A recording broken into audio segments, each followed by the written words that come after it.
सुप्रभात वक्ता साथियों। 3 अप्रैल और वार है शुक्रवार। तो कर लेते हैं विचारों से लेकर खबरों का पोस्टमार्टम। जी हाँ, दुनिया की सबसे अच्छी किताब हम स्वयं है। अगर खुद को समझ लिया तो सारी समस्याओं का समाधान हो जाएगा। तो बात कर लेते हैं साहब खबरों की। ईरान इजराइल युद्ध को लेकर बड़ी वैश्विक कूटनीतिक, जी हाँ, ब्रिटेन ने बुलाई है बैठक जिसमें शामिल हुए हैं 60 से अधिक देश। और दुनिया को संकट से बाहर निकालना है तो सभी पक्षों को तुरंत हथियारों को शांत कर बातचीत के लिए मेज पर लौटना होगा, कहा है भारत ने। तो इधर अमेरिकी राष्ट्रपति डोनाल्ड ट्रंप ने कहा है कि ईरान को पाषाण युग में भेजा जा सकता है। तो इधर ईरान ने भी कहा है कि अमेरिका ने जमीनी हमला किया तो कोई भी जिंदा नहीं बचेगा। इधर साहब पश्चिम बंगाल का रुख कर लेते हैं, जहां पर मालदा में पुनरीक्षण यानी कि SIR का मामला।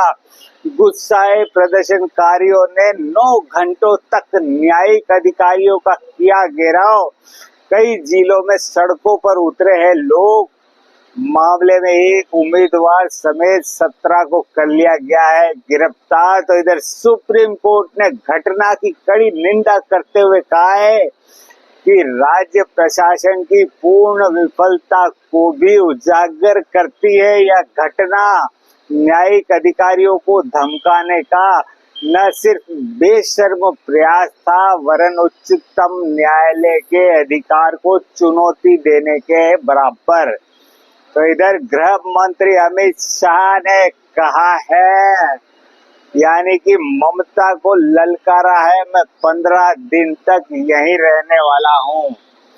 तो इधर सब कांग्रेस का हाल जान लेते हैं। जी हाँ, LOP राहुल गांधी को एक और झटका, क्योंकि पूर्व केंद्रीय मंत्री रहे आनंद शर्मा ने भी भारतीय कूटनीति की तारीफ की है और सरकार की नीति को बताया है संतुलित।